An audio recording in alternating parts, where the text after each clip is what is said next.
श्री विष्णु शान्ताकार मन्त्रः शान्ताकारं भुजगशयनं पद्मनाभं सुरेशं विश्वाधारं गगनसदृशं मेघवर्णं शुभांगं लक्ष्मीकान्तं कमलनयनं योगवृधानगम्यं वन्दे विष्णु भवभयहरं सर्वलोकैकनाथम्। ॐ श्री गणेशाय नमः। श्री लक्ष्मी नारायण अष्टोत्तर शतनाम स्तोत्रम्। श्रीर्विष्णु कमला सारांगे लक्ष्मीर्वैकुण्ठनायकः पद्मालया चतुर्बाहुः क्षीराब्धि तनयाच्युतः इंदिरा पुण्डरीकाक्षा रमा गरुडवाहनः भार्गवी शेषपर्यङ्को विशालाक्षी जनार्दनः स्वर्णांगी वरदो देवी हरिरिन्दुमुखी प्रभुः सुन्दरी नरकध्वंसी लोकमाता मुरान्तकः भक्तप्रिया दानवारिः अंबिका मधुसूदनः वैष्णवी देवकी पुत्रो रुक्मणी केशिमर्दनः वरलक्ष्मी जगन्नाथः कीरवाणी हलायुधः नित्या सत्यव्रतो गौरी सौरिः कान्तः सुरेश्वरः नारायणे हृषिकेशः पद्महस्ता त्रिविक्रमः माधवी पद्मनाभश्च स्वर्णवर्णा निरीश्वरः सती पीताम्बरः शान्ता वनमाली क्षमानघः जयप्रदा बलिध्वंसी वसुधा पुरुषोत्तमः राज्यप्रदाखिलाधारो माया कंसविदारणः महेश्वरी महादेवो परमा पुण्य विग्रहः रमा कुमुदः सुमुखे मुचुकुन्दवरप्रदः वेद वेदाब्धिजा माता सुरूपार्केन्दुलोचनः पुण्याङ्गना पुण्यपादो पावनी पुण्यकीर्तनः विश्वप्रिया विश्वनाथो वाग्रूपी वासवानुजः सरस्वती स्वर्णगर्भो गायत्री गोपिका प्रियः यज्ञरूपा यज्ञभोक्ता भक्ताभीष्टप्रदा गुरुः स्तोत्रक्रिया स्तोत्रकारः सुकुमारी सवर्णकः मादिनी मन्दरधरो सावित्री जन्मवर्जितः मंत्रगोप्ते महेशुवासो योगिनी योगवल्लभः जयप्रदा जयकरः रक्षत्री सर्वरक्षकः अष्टोत्तरशतनाम्नां लक्ष्म्याः नारायणस्य च यः पठेत् प्रातरुत्थाय सर्वदा विजयी भवेत् सर्वदा विजयी भवेत्। ॐ श्री गणेशाय नमः। नारायण स्तुतिः शान्ताकारं भुजगशयनं पद्मनाभं सुरेशं विश्वाधारं गगनसदृशं मेघवर्णं शुभांगं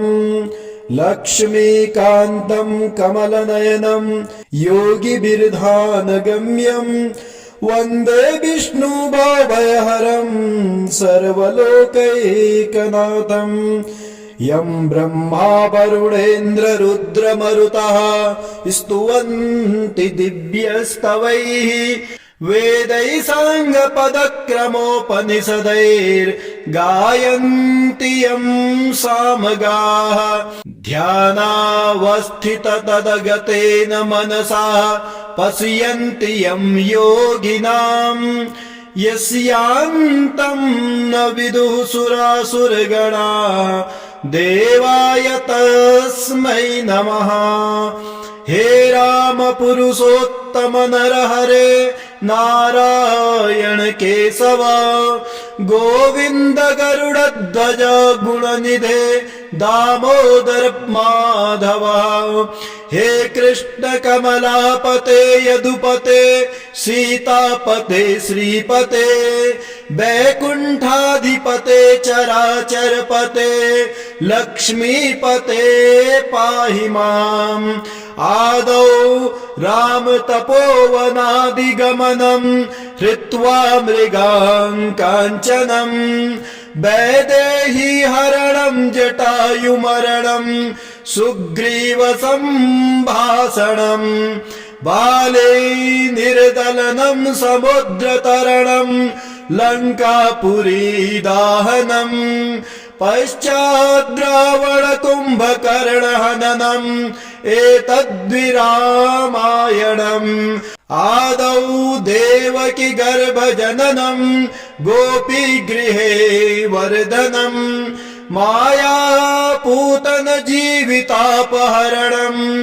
गोवर्धनोद्धारणम् कंसोच्छेदन कौरवादिहननम् कुन्तीसुतापालनम् एतत् श्रीमद्भागवत पुराण कथितम् श्रीकृष्णलीलामृतम् कस्तूरीतिलकम् ललाटपटले वक्षस्थले कौस्तुभम् नासाग्रे मरवोक्तिकङ्करतले वेणुः करे कङ्कणम् सर्वाङ्गे हरिचन्दनम् सुललितम् कण्ठे च मुक्तावलिः गोपास्त्री परिवेष्टितो विजयते गोपालचूडामणिः फुल्लेन्दीवरकान्तिमिन्दुवदनम् बर्हावतन् सप्रियम् श्रीवत्साङ्कमदारकौस्तुभधरम् पीताम्बरम् सुन्दरम् गोपीनाम् नयनोत्पलार्चिततनुम् गोपसङ्घावृतम्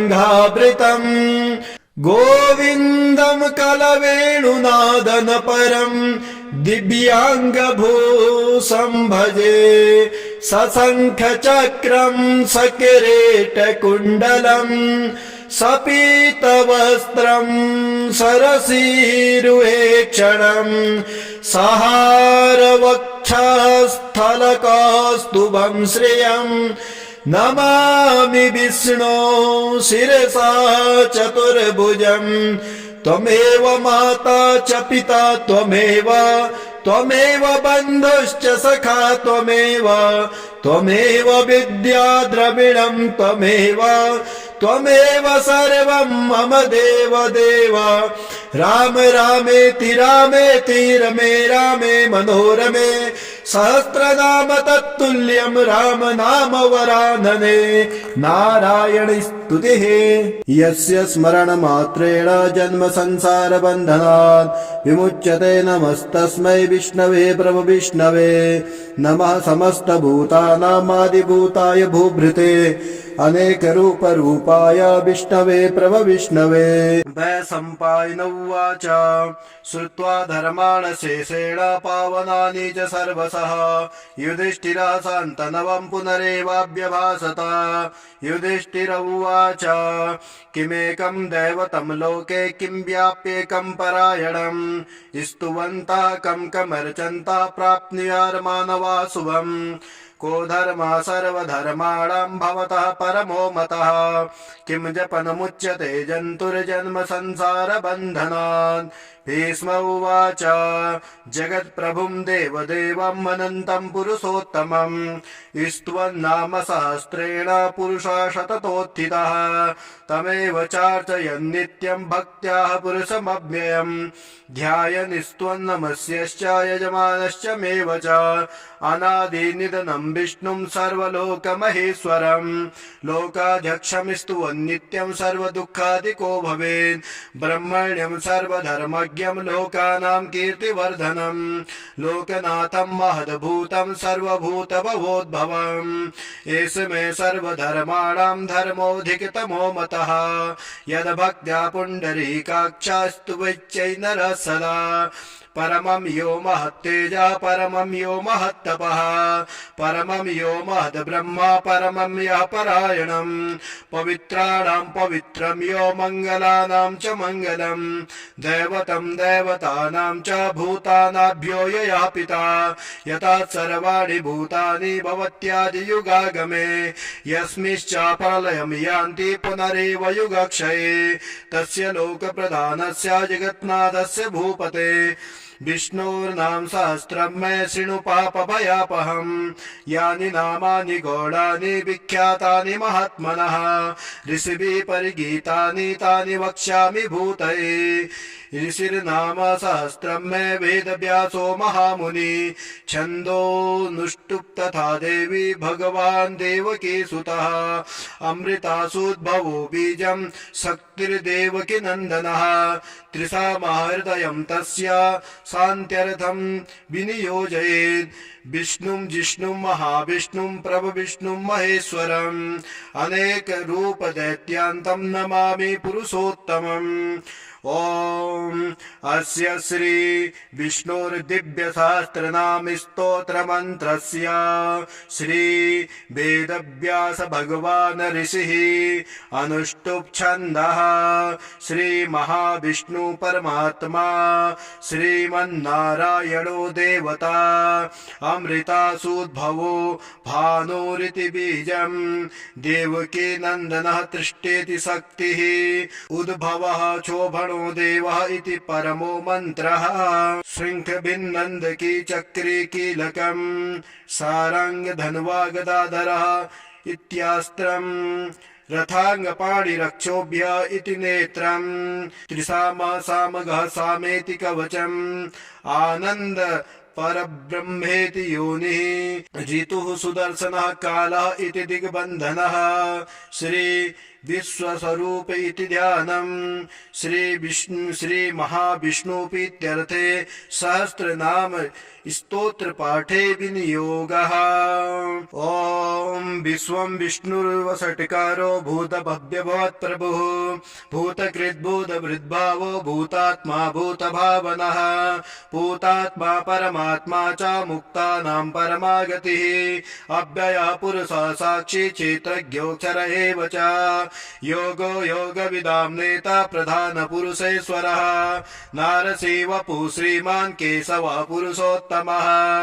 सर्वः सर्वाशिवस्ताणुर्भूतादिनिधिरव्ययः सम्भवो भावनो भरता प्रभवः प्रभुरीश्वरः स्वयंभू शंभुरादित्यः पुष्कराक्षो महास्वनाः अनादिनिधनो धाता विधाता धातुरुत्तमः अप्रमेयो ऋषिकेशः पद्मनाभो मरप्रभुः विश्वकर्मा मनस्तष्टा स्तविष्टा स्थिरो ध्रुवः अग्राह्य शाश्वतः कृष्णो लोहिताक्षः प्रतर्दनः प्रपूतस्त्रीककुब्धामं पवित्रं मङ्गलं परम् ईशानः प्राणदः प्राणो ज्येष्ठा श्रेष्ठ प्रजापतिः हिरण्यगर्भो भूगर्भो माधवो मधुसूदनः ईश्वरो विक्रमी धन्वी मेधावी विक्रमाक्रमः अनुत्तमो दुराधर्षः कृतज्ञः कृतिरात्मवान् सुरेशः शरणं शर्मा विश्वरेता प्रजाभवः आ संवत्सरो व्याला प्रत्ययः सर्वदर्शनः अजा सर्वेश्वरः सिद्धा सिद्धि सर्वाधिरच्युतः वृषा कपिमेयात्मा सर्वयोगिविनिः श्रितः वसुर्वसुमना सत्या समात्मा समितः समः अमोघा पुण्डरीकाक्षो वृषकर्मा वृषाकृतिः रुद्रो बहुशिरा बभ्रुर्विश्वयोनिः शुचिस्रवाः अमृतः शाश्वतस्थाणुर्वरारोहो महातपः सर्वगा सर्वविद्भानुर्विश्वक्सेनो जनार्दनः वेदो वेदविदभ्याङ्गो वेदाङ्गो वेदवित् कविः लोकाध्यक्षासुराध्यक्षो धर्माध्यक्ष कृताकृतः चतुरात्मा चतुर्व्यूहश्चतुर्दृष्टिचतुर्भुजः प्राजिष्णुर्भोजनं भोक्ता विजेता सहिष्णुर्गददादिजः अनघो विजयो जेता विश्वयोनि पुनर्वसु उपेन्द्रः उपेन्द्रो वामनः प्रांशुरमोघः सुचिरुर्जितः अतीन्द्रः संग्रहः सर्गो धृतात्मा नियमो यमः वेदो वेद्य सदा योगी वीरः माधवो मधुः अतीन्द्रियो महामायो महोत्साहो महाबलः महाबुद्धिर्महावीर्यो महाशक्तिर्महाद्युतिः अनिर्देश्यो वपुः श्रीमान् मे आत्मा महाधृत् महेशु वासो वही भर्ता श्रीनिवास सतां गतिः अनिरुद्धासुरानन्दो गोविन्दो गोविन्दां पतिः मरीचिर्दमनो हंसा सुवर्णो भुजगोत्तमः हिरण्यनाभा सुतपः पद्मनाभा प्रजापतिः अमृत्यो सर्वदिक्सिंहा सन्धाता सन्धिमान् स्थिरः अजो दुर्मर्षणा शास्ता विश्रुतात्मा सुरारिः गुरुर्गुरुत्तमो धामा सत्या सत्यपराक्रमः निमिषो निमिषस्तग्भिर्वाचस्पतिरुदारधिः अग्रणीर्ग्रामणी श्रीमान् न्यायो नेता समीरणः सहस्रमूर्धा विश्वात्मा सहस्राक्षः सहस्रपात् आवर्तनो निवृतात्मा संवृता संप्रदर्दनः आसंवर्तको वह्निरनिलो धरणीधरः सुप्रसादा प्रसन्नात्मा विश्वदृग्विश्वविभुः सत्कर्ता सत्कृता साधुर्जयनुर्नारायणो नरः असंख्येयो प्रमेयात्मा सृष्टा सृष्टिकिच्छुचिः सिद्धार्था सिद्ध संकल्पा सिद्धिदा सिद्ध साधनः वृषाहि वृषभो विष्णुर्वृषपर्वा वृषोदरः वर्धनो वर्धमानश्च विविक्ता श्रुतिसागरः सुभुजो दुर्धरो वाग्मी महेन्द्रो वसुदो वसुः नैकरूपो बृहद्रूपा शिवविष्टा प्रकाशनः ओजस्तेजो दिधिरः प्रकाशात्मा प्रतापनः रिद्धः स्पष्टाक्षरो मन्त्रश्चन्द्रांशुर्भास्करद्युतिः अमृतासूद्भवो भानु सस्बिन्दु सुरेश्वरः औषधं जगता सेतो सत्यधर्म पराक्रमः भूतभव्यभवत्नाथा पवनः पावनो नलः कामः कामकृत्कान्तः कामः कामप्रदः प्रभुः युगादिकृतयुगावर्तो नैकमायो महत्स्वनः अदृश्यो व्यक्तरूपश्च सहस्रजिदनन्तजित् इष्टो विशिष्टा सृष्टिष्टा शिखण्डी नहुसो वृषः क्रोधः क्रोधकृत्कर्ता विश्वबाहुर्महीधरः अच्युता प्रतिता प्राणा प्राणदो वासवानुजः अपां निधिरधिष्ठानम् अप्रमन्तः प्रतिष्ठितः स्कन्दः स्कन्दधरो धूर्यो वरदो वायुवाहनः वासुदेवो बृहद्भानुरादिदेवः पुरन्दरः अशोकस्तारणस्तारः शूरः सौर्यजनेश्वरः अनुकूला सता वर्ता पद्मिः पद्मनिवेक्षणः पद्मनाभो रवीन्द्राक्षः पद्मगर्भः शरीरभृद् मार्षवृद्धो वृत्तात्मा महोक्षो गरुडध्वजः अतुलः संभवो भीमा समयज्ञो हविर्हरिः सर्वलक्षणलक्षण्यो लक्ष्मीवान् समितिञ्जयः विक्षरो रोहितो मार्गो हेतुर्दामोदरासः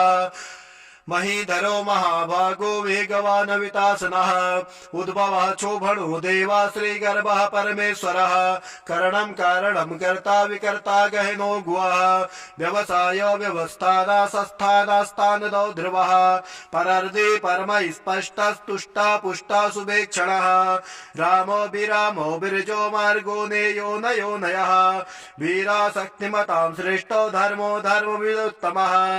वैकुंठा पुरुष प्राण प्राणः प्रणः पृथु हिरण्यगर्भः शत्रुघ्नो व्याप्तो वायुरथोक्षजः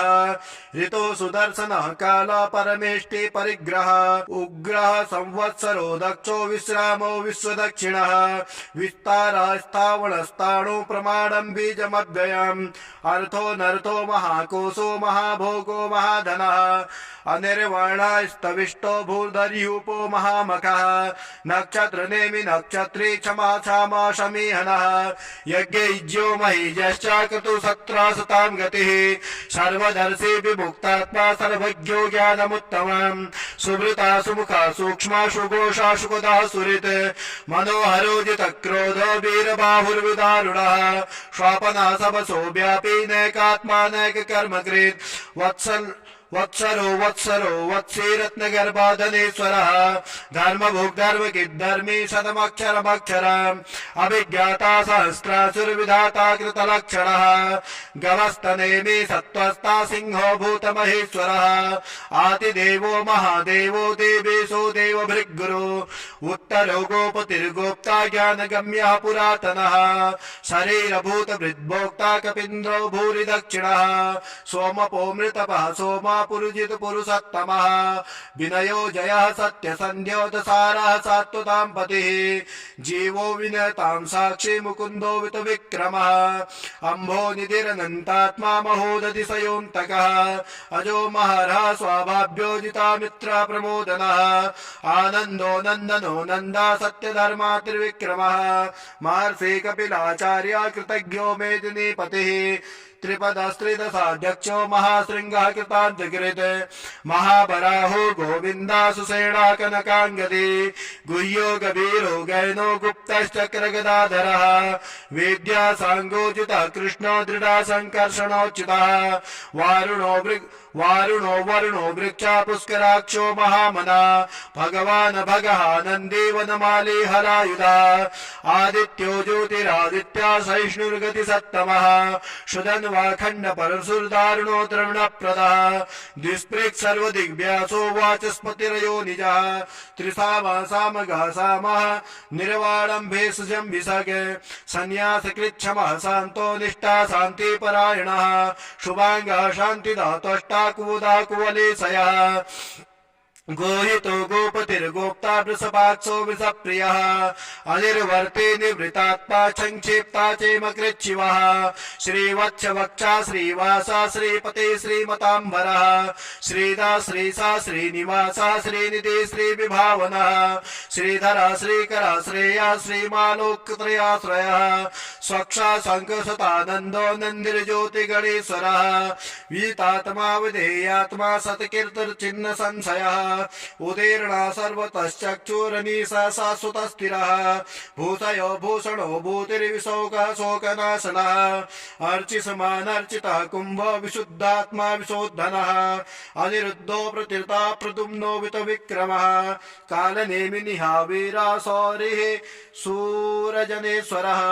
त्रिलोकात्मा त्रिलोकेशः केशवा केशिहा हरे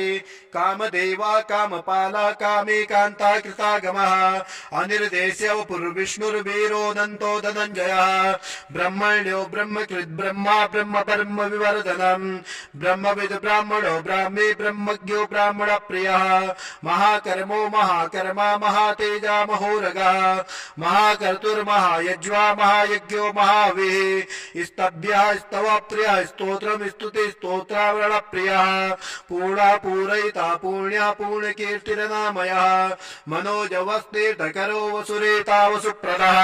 वसुप्रदो वासुदेवो वसुर्वसुमना हविः सद्गति सत्कृति सत्ता सद्भूते सत्परायणः शूरसेनो युधश्रेष्ठा सन्निवासा सुयामुनः भूता वासो वासुदेवा सर्वासु निलयो नलः दर्पः दर्पतो दीप्तो दुर्धरोत्तापराजितः विश्वमूर्तिर्महामूर्तिर्दीप्तमूर्तिरमूर्तिवान् अनेकमूर्तिरव्यक्ता सतमूर्ति सताननः एको नैकासवाका किं यत्तत्पद्मनुत्तमम् लोकबन्धुर्लोकनाथो माधवो भक्तवत्सलः सुवर्णवर्णो हेमाङ्गो वराङ्गश्चन्दनाङ्गदे वीरः विषमा सूर्यो धृताशीलश्चलाचलः अमानी मानदो मान्यो लोकस्वामी त्रिलोकधृग सुमेधा मेजदो धन्या सत्यवेदाधराधरः तेजो वृक्षो दिद्वरः सर्वशस्त्रवृताम्बरः पग्रहो निग्रहो व्याघ्रो नैकशृङ्गो गदाग्रजः चतुर्मूर्तिर्चतुर्भावश्चतुर्व्यूहश्चतुर्गति चतुरात्मा चतुर्भावश्चतुर्वेद विदेकपात् समावर्तो निवृतात्मा दुर्जन्यो दुतविक्रमः दुर्लभो दुर्गमो दुर्गो दुरावासो दुरारिः शुभाङ्गो लोकसाराङ्गा सुतन्तुस्तन्तुवर्धनः इन्द्रकर्मा महाकर्मा कृतकर्मा कृतागमः उदवः सुन्दरः सुन्दो रत्नाभासुलोचनः अर्को वाज सुदर्शना श्रृंगी जयंता सर्वविजयी सुवर्णबिन्दुरक्षोभ्य सर्ववागेश्वरेश्वरः महार्दो महागर्तो महाभूतो महानिधिः कुमुदा कुन्दरः कुन्दा पर्जन्यो पावनो निलः अमृतासोऽमृतवपुः सर्वज्ञा सर्वतोमुखः सुलभा सुवृता सिद्धा शत्रुदिच्छत्रुतापनः न्यग्रोधो दुन्दरो स्वत्थश्चाणुरान्ध्रनिषूदनः सहस्रार्थे सप्तजीवा सप्तादौ सप्तवाहनः अमूर्तिरनघो चिन्त्यो भयकृद्भयनाशनः अणुर्बृहत्कृतस्थूलो गुणभृन्निर्गुणो महान् आदृता सदृता साक्षात् प्रागवंशो वंशवर्धनः भारभीत्कत्तो योगी योगी सा सर्वकामदः आश्रमाश्रमणा सामा सुवर्णो वायुवाहनः धनुर्धरो धनुर्वेदो दण्डो दमयितां दमः अपराजिता सर्वसहो नियन्ता नियमो यमः सत्त्वान् सात्विकः सत्या सत्यधर्मपरायणः अभिप्राया प्रियारोह प्रकृत्येति वर्धनः विहाय सगतिर्ज्योति सुरुचिर्हुत विभो रविर्विलोचनः सूर्यो सवितार विलोचनः अनन्तो हुत भुग्भोग्धा सुखदो नैकृजो गजः अनिर्वाणा सदा मर्षि लोकाधिष्ठानमद्भुतः सनातमः कपिरः कपिरव्ययः स्वस्तिदा स्वस्तिकिः स्वस्ति स्वस्ति भुक् स्वस्ति दक्षिणः अराद्रा कुण्डली चक्रे विक्रमर्जुत्सासनः शब्दातिका शब्दसः सुशीरः सर्वरीकरः अक्रूरापेशलो दक्षो दक्षिणा दक्षिणाम्बरः विद्वत्तमो वेतभयः पुण्यः श्रवण कीर्तनः उत्तारणो दुष्कृतिः पुण्यो दुःस्वप्ननाशनः वीरः रक्षणः सन्तो जीवनः पर्यवस्थितः अनन्तरूपादन्तस्य जितमन्युर्भयापः चतुरस्तो गभीरात्मा विदिशो व्यादिशो दिशः अनादिर्भूर्भुवो लक्ष्मी सुवीरो रुचिराङ्गदः जन्नो जन्मनादिर्भीमो भीम पराक्रमः आधार निलयो धाता पुष्पः स प्रजागरः ऊर्ध्वङ्गः सदपदाचारः प्राणदः प्रणः प्रणः प्रमाणं प्राणनिलयः प्राणभृत् प्राणजीवनः तत्त्वं तत्त्वविदेकात्मा जन्म मृत्युजराधिगः भूर्भुवः स्वतरस्तारा सविता प्रपितामहः यज्ञो यज्ञपतिर्यज्वा यज्ञाङ्गो यज्ञवाहनः यज्ञभृद् यज्ञकृद् यज्ञे यज्ञभुग् यज्ञसाधनः यज्ञान्तकृति यज्ञगुह्यामन्मन्नाद एव च आत्मयोनि स्वयं जातो वैखानः श्यामगायनः देवकी नन्दनः तष्टाचिते सह पापनाश शङ्खभृन्नन्दकी चक्रे सारंग धन्वा गदाधरः रथांग पाणिरक्षोभ्यः सर्वप्रहरणायुधः ॐ नमः इति वनमाले वनमाले गदे सांगे शंखे चक्रे च नंदिके श्रीमान् नारायणो विष्णुर्वासुदेवोऽभिरक्षतु भीष्म उवाच इदीदं कीर्तनीयस्य केशवस्य महात्मनः नाम्ना सहस्रं दिव्यानाम् अशेषेण प्रकीर्तितं यैदं शृणुया नित्यं यश्चापि परिकीर्तयेत् नाशुभं प्राप्नुयात् किञ्चित् सौमुत्रेह च मानवः वेदान्तको ब्राह्मणः स्यात् क्षत्रियो विजयी भवेत् वैश्यो धन समृद्धः स्यात् शूद्रो सुखमवाप्नुयात् धर्मार्थे प्राप्नुयात् धर्मामर्थार्थे चार्थमाप्नुयात् कामान् प्राप्नुयात् कामे प्रजार्थे प्राप्नुयात् प्रजान् भक्तिमानाय सदोत्थाय सुरुचिर्गतिमानसः सहस्रं वासुदेवस्य नाम्नामेतत् प्रकीर्तयेत् यथा प्राप्नोति विपुलं ज्ञाति प्राधान्यमेव च अचलां श्रेयवाप्नोति श्रेयः प्राप्नोति नोत्तमम् न भयं क्वचिदाप्नोति वीर्यं तेजश्च विन्दति भवत्यरोगो दुतिमान् बलरूपगुणान्वितः रोगार्तो मुच्यते रोगात् बद्धो मुच्येत बन्धनात् भयान् मुच्येत भीतस्तो मुच्येतापत्रापदः दुर्गाणि त्रस्तासु पुरुषा पुरुषोत्तमम् स्तुवन्नाम सहस्रेण नित्यं भक्तिसमन्वितः वासुदेवाश्रयो मर्त्यो वासुदेवपरायणः सर्वपापविशुद्धात्मा याति ब्रह्म सनातनम् न वासुदेव भक्तानाम् अशुभं विद्यते क्वचित् जन्म मृत्युजरा व्याधि भयं नैवोपजायते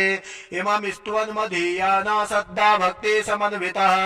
युज्येतात्मसुखं शान्ति श्रीधृति कीर्ति स्मृतिभिः न क्रोधो न च मात्सर्यं न लोभो न शुभामतिः भवन्ते कृतपुण्यानां भक्तानां पुरुषोत्तमे द्यौश्चन्द्रार्क नक्षत्राणां खं दिशो भूर्महो ददे वासुदेवस्य वीर्येण विधृतानि महात्मनः ससुरासुर गन्धर्वाक्षयरोक्षरमक्षरम् जगद्वसे वर्तेतं कृष्णस्य चराचरम् इन्द्रियाणि मनो बुद्धि सत्त्वं तेजो बलं धृते वासुदेवात्मकान्याहु क्षेत्रं क्षेत्रज्ञेव च सर्वागमनामाचारा प्रथमं परिकल्पते आचार प्रभवो धर्मा धर्मस्य प्रभुरचितः ऋषयः पितरो देवा महाभूतानि धातवः जङ्गमं चेदं जगन्नारायणोद्भवम्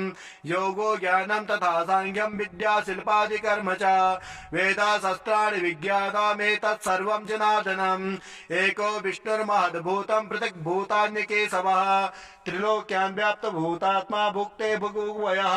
इमं स्तुवन् भगवतो विष्णुर्व्यासेन कीर्तितम् परपठेद् यः इच्छेत् पुरुषः श्रेयः प्राप्तुं सुखानि च विश्वेश्वरमजं देवं जगतः प्रभुवाप्ययम् भजन्ति ये पुष्कराक्षं न ते यान्ति पराभवम्